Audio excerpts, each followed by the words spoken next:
Gobernuak gaur aurkeztuko ditu pertsona migratzaileentzako harrera planaren eta kulturarekiko bizikidetza estrategiaren zirriborroak.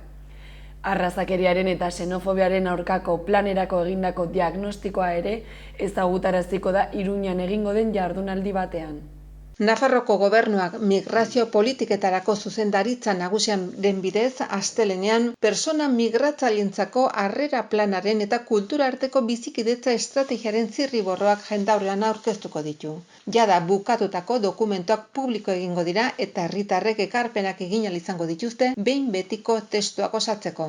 Aurkezpenerako Iruñan egingo da Pio 12ko Zibikan zentroan eta online ere jarraitzeko aukera izango da. Bertan ezagutzera emango da baitere arrazakeriaren eta xenofobiaren aurka borrokatzeko planaren oinarri gisa.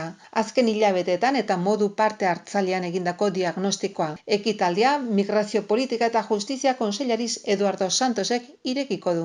Jardunaldian izango dira migratzaileentzako harrera planean eta kultura arteko bizikidetza estrategian lanean aritu diren taldetako arduradun nagusiak eta arrazakeriaren eta xenofobiaren aurka borrokatzeko plana egiten ari diren lan taldeko kideak. Coruñako Unibertsitatekoak.